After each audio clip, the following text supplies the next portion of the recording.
Hoje nós vamos resolver esse exercício, né, com relação a uma pirâmide de base eneagonal.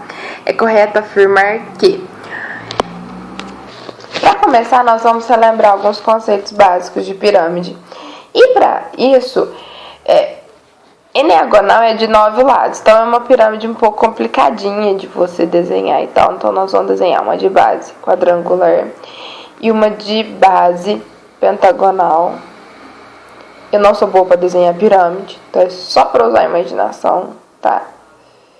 Que nunca sai bonitinho assim. Então aqui a gente tem as pirâmides. Então, eu vou chamar essa de 1, essa de 2. O exercício é de um concurso público, tá? Que teve do estado. É sempre bom a gente saber como que resolve esse tipo de exercício. Então, olha só. Primeira coisa, número de faces. Na primeira, eu tenho 4 faces triangulares e uma da base. Então, eu tenho 5 faces. Em toda pirâmide, o número de faces laterais é igual ao número de arestas da base, certo? Então, no caso da eneagonal, vou chamar ela de 3, mas eu não vou fazer o desenho. Eu tenho 9 laterais e uma da base, então eu tenho 10. Do mesmo modo, aqui tem 5 lados, né, pentagonal, 5 faces laterais, uma na base, 6. Maravilha. Número de vértices, esses pontinhos lindos. O número de vértices é sempre, por exemplo, aqui é um retângulo, que não é um retângulo, tá? Mas faz de conta que é. Então, ele tem 4 vértices na base e um lá em cima, porque é pirâmide. Tá? Se fosse um prisma, eu simplesmente dobraria o número de vértices da base. Então, aqui é 4 mais 1, 5. Aqui é 5 mais 1, 6. Vocês viram que segue a mesma lógica, né? Então, consequentemente, aqui tem 10, né? 9 na base e um pontinho lá em cima. E arestas, que é o mais legal, olha só. Eu tenho 4 na base, porque é um quadrilátero, e 4 subindo, porque é uma de cada vértice e tem o mesmo número de vértices que o número de lados. Então, eu tenho 8. Aqui, eu tenho 5 mais 5 subindo, 10. Então, na eneagonal, eu vou ter 9 embaixo e 9 subindo. Então, eu vou ter 18, tá? Vamos lembrar que se fosse um prisma, em vez de multiplicar por 2, eu iria multiplicar por 3, tá? Como assim multiplicar por 2? Perdi alguma coisa? Não. 5 lados na base. Multiplico por 2 para saber o número total de arestas. Se fosse, eu vou desenhar aqui.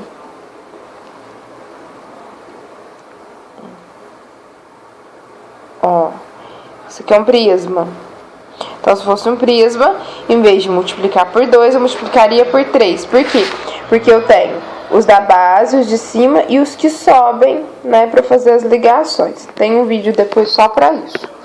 Então, vamos ver agora, sim, a gente pode ver qual que é a alternativa correta.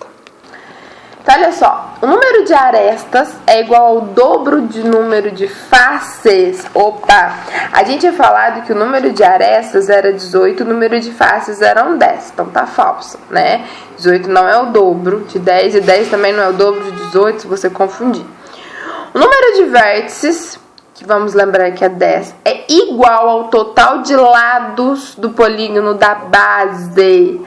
O polígono da base tem 9 lados. Falsa. C é composta por 9 triângulos congruentes. Ah, sim.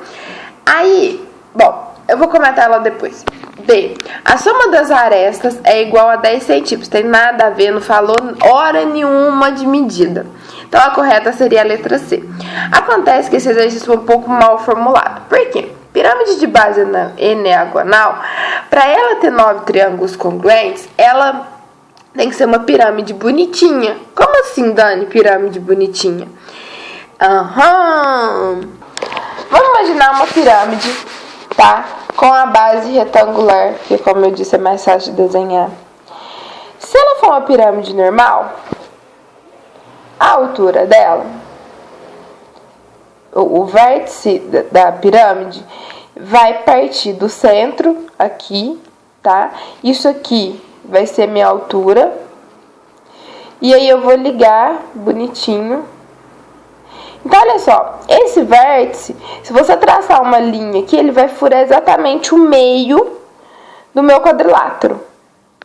Mas pode acontecer da pirâmide não ser bonitinha assim. Ela pode ter o vértice para fora, por exemplo. Vai fazer assim, ó. Certo? Esse vértice para fora é quando ela é meia inclinada, ela é meia deitada. Você vai imaginar que você tem a folha aqui, certo? E a minha pirâmide, o certo seria o vértice ser aqui em cima e aí sair, né, os ligamentos. Mas, por exemplo, o vértice pode ser aqui na lateral e aí aqui ter 90 graus, correto? Quando isso acontece, ou seja, o vértice da minha pirâmide, quando eu traço a reta, ele não coincide, ele tem qualquer outro ponto que não coincida com o meio, os triângulos não serão congruentes, vão ser um de cada tamanho, tá? Para ilustrar isso, eu tenho um software que é muito legal, tá? Isso aqui é uma pirâmide de base triangular chamado tetraedro, tá? Tá em inglês o nome, olha. Então, se você for olhar, ó, se eu pegar, traçar uma linha daqui até a base, ela vai passar exatamente no meio, assim, entre aspas, seria o centro da circunferência circunscrita. Aqui eu posso mudar cubo, octaedro, dentre outros, mas eu quero pirâmides, tá? Então, eu vou mostrar as pirâmides. Esses aqui são sólidos de platônio. Tem prismas. Esse sólido é ótimo, na verdade. O único problema desse software, que na verdade ele me dá de todos os ângulos a minha pirâmide, mas essa é a única pirâmide que tem. Os outros sólidos são de Arquimedes, de Johnson, Catalani, uns aqui muito estranhos. Mas aí, se você pesquisar no Google, please, você vai ver sólidos pirâmides regulares, tá vendo? Ó, a altura é bonitinho. Se eu pegar aqui pirâmide não regular,